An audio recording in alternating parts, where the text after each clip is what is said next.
What's going on, everybody? This is my Season 1, Episode 3 review of Titans, and we have to start off by saying that Bay is okay. Okay, so it's cool. We got this. We're fine. It looks like Dove is going to make it through it. She's in a hospital. They weren't at a funeral. Dove is going to live. Bay continues in this show. That is amazing. But let's move on to the rest of the episode. First off, let's talk about the nuclear family. I saw some of you guys complaining in the comments. You're like, how do you not even know who the nuclear family is? The first appearance wasn't even in Titans. Everybody's all like, you don't know anything about Titans.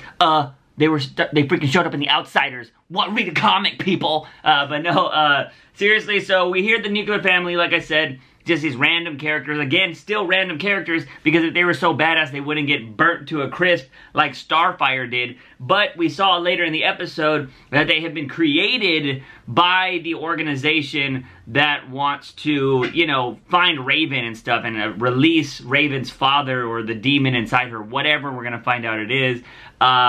They work for that person, and they're able to just they're clones, basically, and they're created to be that nuclear fighting family to hunt people down. And it's a cool concept, but like I said in my previous videos, they're just throwaway characters. I mean, unless we're gonna see later stuff where they're super badass, we already saw them fail once, they're probably just those characters to hold us through until we actually get to the big demon character or whoever is gonna be fighting. So yeah, the nuclear family, all that stuff, for those of you that were getting mad in the comments, they're still okay. Like I said, still kind of think they're throwaway characters that are just holding us over until the big threat shows up. Since we are talking about that barbecued nuclear family though, let's talk about Starfire. Now, I know a lot of people at the start of this show and before, like when the casting was happening, it was like, Starfire's not black, she's orange. Like, duh. Like, I don't know, that was really annoying to me, and I knew people were gonna get mad about that, because anytime, which again, for Starfire makes no damn sense, because she's an alien, she's orange, you can't cast orange people unless you get somebody that tans with very orange spray paint. But the reason why I bring that up and why I think it's stupid is because as I've been watching Titans, that has not even come into my mind while seeing this character. And that's why I'm not even worried about the, you know, Black Canary casting. And I know a lot of people are like, oh, Black Canaries, meh, meh, meh, meh, meh. I know everybody got mad about that because they casted a black girl, woman, not girl, or actress for the role. And yeah, I don't know. Like I said, when I'm watching Starfire, I think Starfire is just a badass. I'm not thinking about, oh, how she looks and stuff. And like, we know that she's gonna get a better costume later, and those are the only clothes she has apparently. So she's not changing out of them. And yeah, I think that she's just been awesome. Like, her acting's been good, although she is doing that lizard thing where she's like, like, she keeps doing that a lot. I don't know if anybody else has noticed that.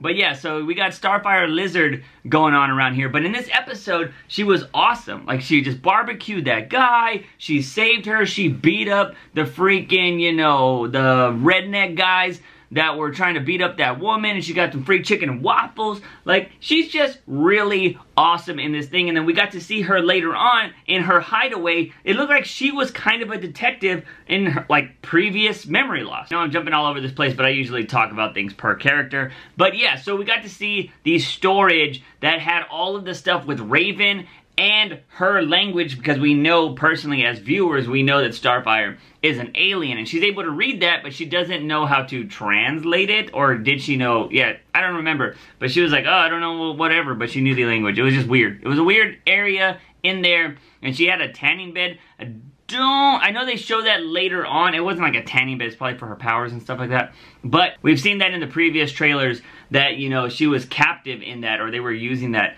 against her. Now, we don't know who that was, although it kind of, the church kind of hinted at it, but saying like, oh, you're back. But then, now that we know that she's kind of been searching for Raven, or she was like a detective type of person, she's probably visited that church many times trying to find Raven this whole time. I will say that there was this one interesting moment where Raven had just been saved by Starfire, and they were kind of talking to each other, and Raven like touched her and said she couldn't sense her stuff. But it was like interesting how one was dark and one was light, so I wonder if they're going to be kind of pitted against each other, or if Starfire is going to have an issue where she's going to have to kind of fight Raven, or she's the reason that she'll be able to fight back Raven's demons because it's light versus dark. I don't know, I just kind of, that popped into my mind. It could be totally nothing, but it kind of seemed like they were kind of hinting at that, because one said, yeah, there's like this light, or there's this fire, and this other person was like, there's this darkness. So I don't know, we'll have to wait and see if there's anything happening there between those two. Speaking of Raven, we got to see where she grew up, or where she was for a while, which is the crazy church. Now, in my thoughts prior to this season, I thought the church people were going to be pretty bad people, but now I think they're just kind of a group of people trying to save Raven from the real evil, which is the people that are hiring the nuclear family and whatever demon is inside her. So I think the church is just looking out for her, opposed to trying to kidnap her. And they locked her away so those people couldn't find her. But of course, Raven, not wanting to be confined, Raven starting to have these crazy powers,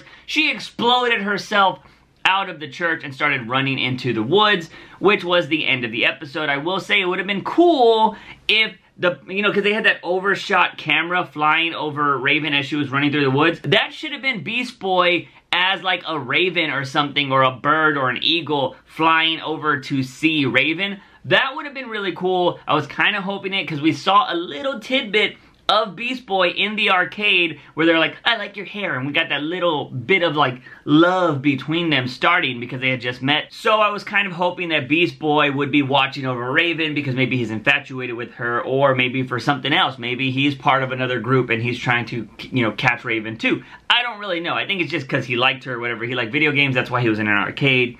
But it would have been cool just to kind of just put that little piece of the puzzle of Beast Boy following Raven, because now Dick and Starfire are going to have to try to find her, and it would have been cool if Beast Boy finds her first and then, helps her out. That could be the next episode. Maybe she's going to get caught, because there was that scene prior to this in the trailers where Beast Boy turns into a tiger or something and like helps her out. So we'll see what happens there. Thought that just would have been a cool little thing that they could have done at the end. Okay, so there was a lot of cool things happening in this episode, but nothing was cooler than all of the freaking Dick Grayson flashbacks, okay? These were awesome because they are very reminiscent of the comic books, of the TV show. If you've ever seen anything to do with Batman and Robin, you know what happened to Dick Grayson's parents. You know how he was. He wanted to be the person to find his parents. He wanted to be the person to kill his parents' killer.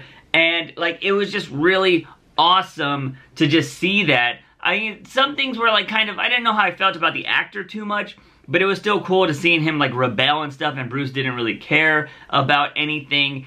And we finally get that note at the end where, he's in his room and Bruce is all like, I can teach you some, the note said something like, killing your parents' killer will never bring them back, but I can teach you a better way to get justice, or something along those lines. And that was just awesome, because that is the start of the Robin training with Batman. And I'm just like, oh! Like, that kind of stuff is really, really awesome. So with that, it looks like he's getting an open invitation to start training with Batman to become Robin, stuff like that, opposed to him stumbling upon the Batcave, which I believe some iterations have that, where he just secretly finds the Batcave and he's like, oh shit, and then, Bruce starts training him to be Robin, or maybe he's like, oh, you're the Batman, I can blah, blah, blah, blah.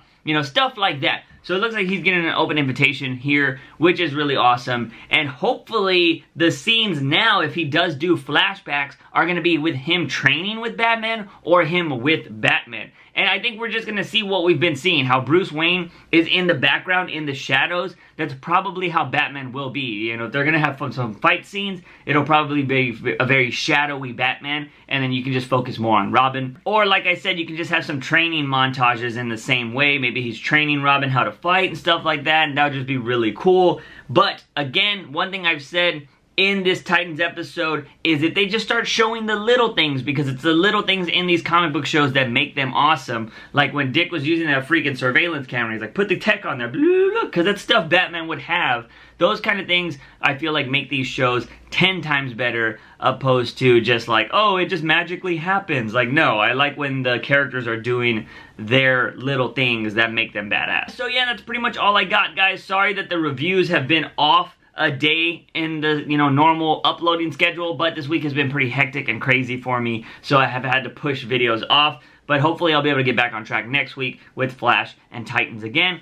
But I'm also trying to work on some other videos that I personally want to work on that will be on this channel in the future. And those videos kind of just, you know, take a little longer to work on. But yeah, anyways, guys, if you haven't seen any of my other videos, definitely check those out because they're awesome. Also, hit that bell right there and turn on notifications so you don't miss any videos on this channel. And also hit that subscribe button because why not, buddy?